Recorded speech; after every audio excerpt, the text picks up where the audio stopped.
Hello everyone, welcome back to জেব education point. তো তোমরা যারা এডুকেশন বিষয়ের উপরে নেট সেট, এসএলএসটি এছাড়া primary upper primary TET exam দেবে, তাদের জন্য এই চ্যানেলের প্রত্যেকটি ক্লাসই খুবই গুরুত্বপূর্ণ হবে। তো তোমাদেরকে আমি বলবো অবশ্যই চ্যানেলটিকে সাবস্ক্রাইব করে নেবে, কারণ এখানে শিক্ষাবিজ্ঞান বা এডুকেশন বিষয়ের প্রতিটি বিষয়কে খুব ভালোভাবে এবং খুব সহজে আলোচনার মাধ্যমে বোঝানো হয়। আজকের ক্লাসে তোমাদের এসএলএসটি সিলেবাস অনুযায়ী দশম অধ্যায় যেটি আছে এডুকেশনাল স্ট্যাটিস্টিক বা শিক্ষা রাশিবিজ্ঞান, এই বিষয়ের উপর বেশ কিছু প্রশ্ন উত্তর নিয়ে আলোচনা করব তোমাদের সাথে। তো চলো কথা না বাড়িয়ে শুরু করা যাক আজকের ক্লাসটি। দেখো, আজকের ক্লাসের প্রথম প্রশ্ন যেটি রয়েছে, নিচের কোনটি শতাংশ র্যাঙ্কের সূত্র, যেটাকে ইংলিশ টার্মে বলা হয় পার্সেন্টাইল র্যাঙ্ক, আর বাংলায় বলা হচ্ছে শতাংশ র্যাঙ্ক। তো শতাংশ র্যাঙ্কের সূত্র কি আছে, নিচে অপশন এ বি করে দেওয়া রয়েছে। তো যারা এই সূত্রটি জানো তারা অবশ্যই অ্যান্সারটা করতে পারবে, আর যারা জানো না তারা জেনে নাও পার্সেন্টাইল র্যাঙ্কের বা পিআর এর সূত্র কি। এই প্রশ্নের সঠিক উত্তর হবে অপশন সি, দ্বিতীয় বন্ধনী এ প্লাস এফ এম বা F P into S minus L by I into 100/n। দেখো, পার্সেন্টাইল র্যাঙ্ক বা শতাংশ র্যাঙ্ক কাকে বলে সেটা জেনে নাও। বন্টনের স্কোরকে সমগ্র স্কোর সংখ্যার শতকরা হারে যে অবস্থানে স্থাপন করা হয় তাকে উক্ত স্কোরের শতাংশ র্যাঙ্ক বলা হয়। নেক্সট 2 নম্বর প্রশ্ন, 75% নিয়ম অনুযায়ী লেখচিত্রের এক্স ও ওয়াই অক্ষের অনুপাত কত হবে? তো দেখো, লেখচিত্রে একটা 75% রুলস প্রযোজ্য হয়। সেই 75% রুলস অনুযায়ী যে এক্স আর ওয়াই অক্ষ থাকে তার অনুপাতটা কত? অপশন এতে আছে 3:4, option B 4:3, option C 2:3, option D 3:2। এই প্রশ্নের সঠিক উত্তর হবে অপশন এ 3:4। তাহলে লেখচিত্রের 75% রুলস অনুযায়ী এক্স ও ওয়াই অক্ষের অনুপাত হবে 3:4।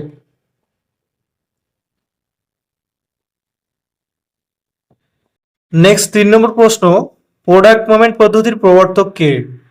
অপশন এতে আছে Abraham de Moivre, option B Spearman, option C Benjamin Bloom, option D Pearson. এই প্রশ্নের সঠিক উত্তর হবে অপশন ডি পিয়ারসন বা কার্ল পিয়ারসন। তিনি ছিলেন প্রোডাক্ট মোমেন্ট পদ্ধতির প্রবর্তক। দেখো, প্রশ্নে রয়েছে প্রোডাক্ট মোমেন্ট। এই প্রোডাক্ট মোমেন্টের যে সংজ্ঞা রয়েছে সেটা জেনে নাও। রৈখিক সম্পর্কযুক্ত দুটি চলের মধ্যে সহগতির সহগঙ্ক নির্ণয়ের যে পদ্ধতি রয়েছে তাকে প্রোডাক্ট মোমেন্ট পদ্ধতি বলে। প্রোডাক্ট মোমেন্ট পদ্ধতিটা ইংরেজি স্মলেস্ট আর এর দ্বারা প্রকাশ করা হয়। নেক্সট 4 নম্বর প্রশ্ন, মিন নির্ণয়ের সূত্র হলো, এখানে অপশানে দেওয়া হচ্ছে এ বি সি ডি করে। তো সঠিক মিন নির্ণয়ের সূত্র কোনটি? এই প্রশ্নের সঠিক উত্তর হবে option B, F full stop M plus summation F X dash, এটা হচ্ছে জে না, এফ হবে, F X dash by N into I. F full stop M মানে হচ্ছে অ্যাসিউমিড মিন বা কল্পিত গড়, আর সামেশন মানে তো সবাই জানো যোগফল, আর এফ এক্স ড্যাশ মানে হচ্ছে বিচ্যুতি, এন মানে মোট সংখ্যা, আই মানে ক্লাস ইন্টারভেল। মিন বা গড়ের এই সূত্রটি গ্রুপ ডেটার ক্ষেত্রে প্রযোজ্য।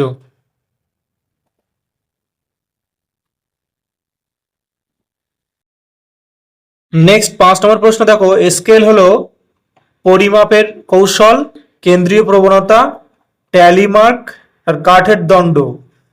স্কেল কি সাধারণত আমরা জানি পরিমাপের কৌশল।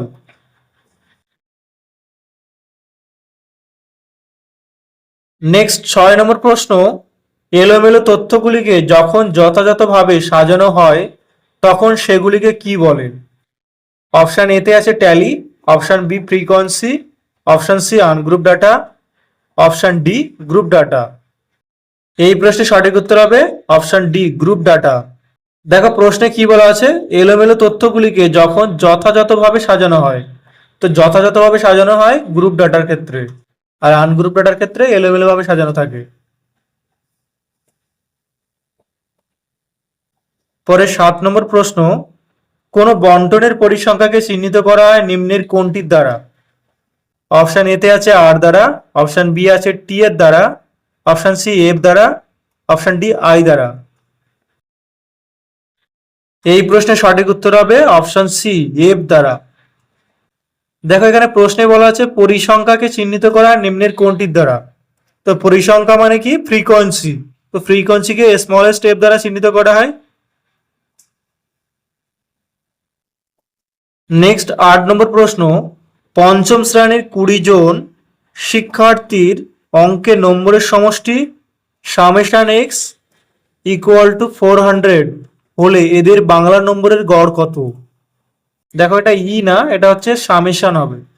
তো তোমরা দেখে নাও এই ধরনের অঙ্কের ক্ষেত্রে কিভাবে সহজে গড় নির্ণয় করা যায়। গড় নির্ণয়ের সূত্র যেটি রয়েছে সামেশন এক্স বাই এন। তার মানে এখানে দেখো সামেশন এক্স মানে 400 দেওয়া রয়েছে আর এন 20 দেওয়া রয়েছে। সেইভাবে সূত্র অনুযায়ী পুট করো।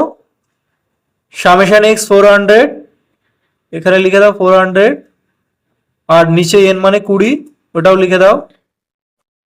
যে কাটাকাটি করে উত্তর বেরিয়ে যাবে, 0 0 কাটা, 20 দুগুণে 40।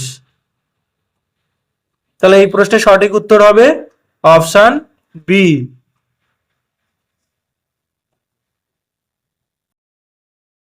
নেক্সট 9 নম্বর প্রশ্ন, স্বাভাবিক সম্ভাবনার লেখচিত্র বা নর্মাল প্রবাবিলিটি আবিষ্কার করেন কে?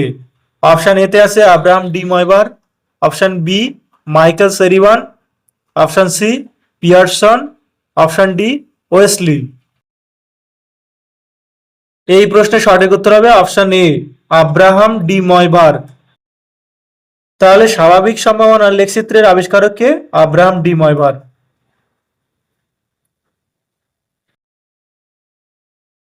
পরে 10 নম্বর প্রশ্ন, টি স্কোরের উদ্ভাবক কে? অপশন এতে আছে Gronlund, option B Benjamin Bloom, option C McCall, option D Abraham de Moivre. এই প্রশ্নের সঠিক উত্তর হবে অপশন সি ম্যাককল। টি স্কোরের উদ্ভাবক হলেন ম্যাককল। পরে 11 নম্বর প্রশ্ন, কার্টোসিস নির্ণয়ের সূত্রটি হলো, দেখো এখানে option A B C D করে দেওয়া রয়েছে। তো কার্টোসিস নির্ণয়ের সূত্রটি হবে option B Q by P90 minus P10। কার্টোসিসকে কে ইউ দ্বারা চিহ্নিত করা হয়।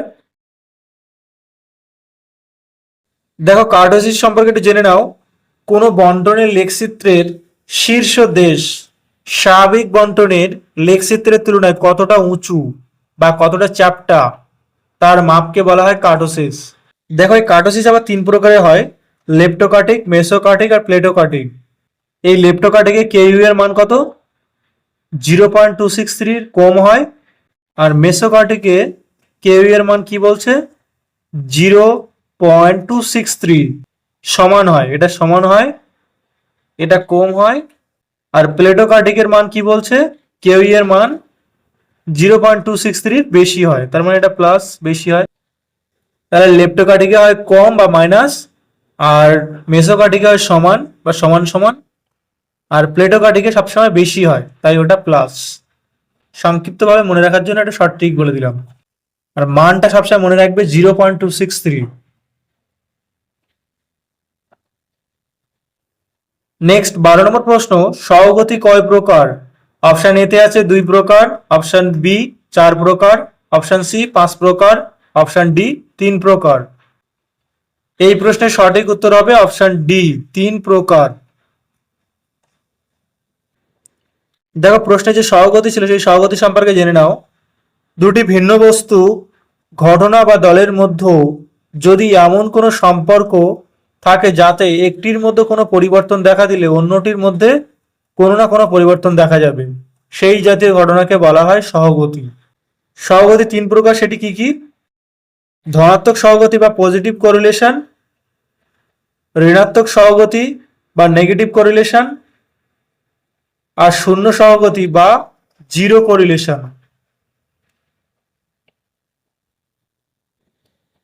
পরে 13 নম্বর প্রশ্ন, একটি অনুভূমিক সরলরেখার উপর অঙ্কিত এমন একগুচ্ছ আয়তক্ষেত্র যাদের প্রতিটির ক্ষেত্রফল শ্রেণী পরিসংখ্যার সাথে সমানুপাতিক হয় তাকে কি বলে? Option A bar graph, option B polygon, option C আয়তলেখ, অপশন ডি ওজাইভ। এই প্রশ্নের সঠিক উত্তর হবে অপশন সি আয়তলেখ। কারণ প্রশ্নে দেখো কি বলা আছে, একটি অনুভূমিক সরলরেখার উপর অঙ্কিত একগুচ্ছ আয়তক্ষেত্র যাদের প্রতিটির ক্ষেত্রফল শ্রেণী পরিসংখ্যার সাথে সমানুপাতি হয়। তো একগুচ্ছ আয়তক্ষেত্র মানে হিস্টোগ্রামগুলো যেভাবে আঁকা হয় প্রত্যেকটা আয়তক্ষেত্রের ন্যায় চিত্র অঙ্কিত করা হয় একটি সরলরেখার উপরে, এবং কি বলছে যার প্রতিটি ক্ষেত্রফল শ্রেণী পরিসংখ্যার সাথে সমানুপাতি হবে। তোমরা যারা হিস্টোগ্রাম করেছো তারা নিশ্চয়ই জানো যে হিস্টোগ্রাম কিভাবে আঁকতে হয়। পরে 14 নম্বর প্রশ্ন, সরাসরি গড় নির্ণয় করা যায় কোন লেখচিত্রের সাহায্য? অপশন এতে আছে পরিসংখ্যা বহুভুজ বা frequency polygon, option B ogive, option C histogram বা আয়তলেখ, অপশন ডি বার গ্রাফ। এই প্রশ্নের সঠিক উত্তর হবে অপশন বি ওজাইভ। ওজাইভ দ্বারা সরাসরি গড় নির্ণয় করা যায় লেখচিত্রের সাহায্য।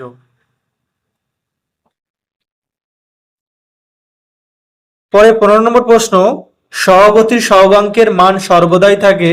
অপশন এতে আছে -1 থেকে +1 এর মধ্যে, অপশন বি -5 থেকে +0.263 এর মধ্যে, অপশন সিতে আছে 0.2 থেকে -0.263 এর মধ্যে, অপশন ডিতে আছে -1 থেকে 0.2 এর মধ্যে। এই প্রশ্নের সঠিক উত্তর হবে অপশন এ -1 থেকে +1 এর মধ্যে সর্বদাই সহগতি সহগাঙ্কের মান থাকে। এই প্রশ্নটা খুব ইম্পর্টেন্ট প্রশ্ন, তোমরা সবাই একটু মনে রাখার চেষ্টা করো। -1 থেকে +1 এর মধ্যে সহগতি সহগাঙ্কের মান থাকে সর্বদাই। পরে 16 নম্বর প্রশ্নটি দেখো, 9, 5, 7, 2, 10, 5, 4 এখানে মোট কত? অপশন এ তে দেওয়া রয়েছে 9, অপশন বি তে 8, অপশন সি 7, অপশন ডি 5। দেখো প্রশ্নে কিছু এলোমেলো স্কোর দেওয়া রয়েছে, এই স্কোরগুলোর মধ্যে মোট নির্ণয় করতে গেলে কিভাবে সহজে নির্ণয় করবে? এই ধরনের এলোমেলো স্কোরগুলির ক্ষেত্রে যে সূত্রই প্রযোজ্য হয় সেটি হলো, এখানে যে স্কোরটি বেশিবার পুনরাবৃত্তি হবে বা বারবার পুনরাবৃত্তি হবে সেই স্কোরটি হবে মোট। তো এখানে বেশিবার পুনরাবৃত্তি হয়েছে কোন স্কোরটা তোমরা দেখলে নিশ্চয়ই বুঝতে পারবে। দেখো এখানে 5 স্কোরটিকে বেশিবার পুনরাবৃত্তি হতে দেখা গেছে, তাই এই প্রশ্নের সঠিক উত্তর হবে 5 বা 5। অপশন ডি হবে এই প্রশ্নের সঠিক উত্তর। পরে 17 নম্বর প্রশ্ন, ভ্যারিয়েন্সের সূত্রটি হলো, option A B C D করে দেওয়া রয়েছে, সঠিক সূত্র কোনটি সেটা জেনে নাও। এই প্রশ্নের সঠিক উত্তর হবে অপশন বি (x²/n)। এটি হলো ভ্যারিয়েন্সের সূত্র। বিষমতার বেশ কয়েকটি পরিমাপক রয়েছে যার মধ্যে একটি হলো ভ্যারিয়েন্স।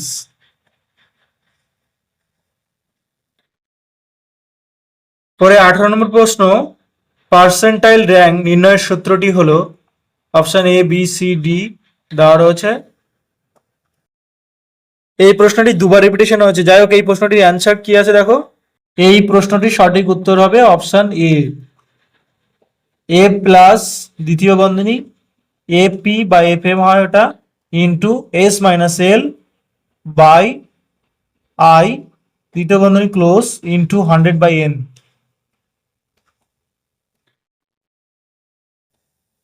পরে 19 নম্বর প্রশ্ন, র্যাঙ্ক ডিফারেন্স পদ্ধতিতে সহগতি সহগাঙ্কের মান নির্ণয়ের সূত্রটি কি?